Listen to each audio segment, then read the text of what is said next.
ലൂവേഴ്സിൻ്റെ കാര്യം പറയുന്നത് നമുക്ക് പലതരം ലൂവേഴ്സ് ഉണ്ട്.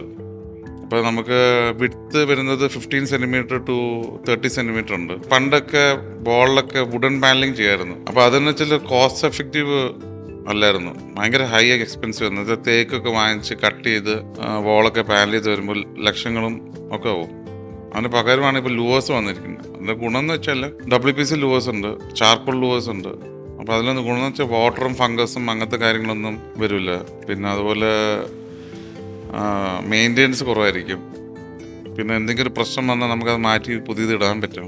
അങ്ങനെ ഒരു കുറേ ബെനിഫിറ്റ്സ് ഉണ്ട് ഈ ലൂവേഴ്സിൻ്റെ എല്ലാം. പിന്നെ പലതരം ഷെയ്ഡ്സാണ് വരുന്നത്. ഗ്രേ ഉണ്ട്, അൺലിമിറ്റഡ് ഓപ്ഷൻസ് അതിനകത്തുണ്ട്. 100-300 കളേഴ്സ് ഉണ്ട്. അതാണ് ഇപ്പോഴത്തെ ട്രെൻഡ് പ്രകാരം, ഇപ്പോഴത്തെ കണ്ടംപററി സ്റ്റൈലോ അല്ലെങ്കിൽ ട്രഡീഷണൽ ടൈപ്പോ അല്ലെങ്കിൽ മോഡേണോ അല്ലെങ്കിൽ ജപ്പാൻഡി ഫോമിലോ ഇഷ്ടമുള്ള രീതിക്ക് നമുക്ക് ഡിസൈൻ ചെയ്തെടുക്കാൻ പറ്റിയ ലൂവേഴ്സ് മാർക്കറ്റിലുണ്ട്.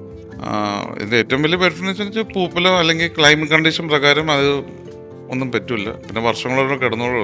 പിന്നെ ബാത്റൂമിൻ്റെ സൈഡിലൊക്കെ ലീക്കോ ഫംഗസോ അങ്ങനെയൊക്കെ ഉണ്ടെങ്കിൽ ഇത് കൊണ്ട് ഒട്ടിച്ച് കഴിഞ്ഞാൽ പിന്നെ ഒന്നും കാണാൻ പറ്റില്ല, അവിടെ സേഫായിട്ട് ഇരുന്നോളൂ. അതാണ് അതിൻ്റെ ഏറ്റവും വലിയൊരു ബെനിഫിറ്റ്. നമ്മളത് പിടിപ്പിക്കുന്നത് സ്ക്രൂവിലും പിടിപ്പിക്കും, പിന്നെ സിലിക്കോണിലും പിടിപ്പിക്കും. പലർക്കും ഡൗട്ടുള്ള കോർണേഴ്സ് വരുമ്പോൾ എങ്ങനെ വൃത്തിയാവുന്നു, അത് നമുക്ക് പലതരം ആക്സസറീസ് ഉണ്ട്.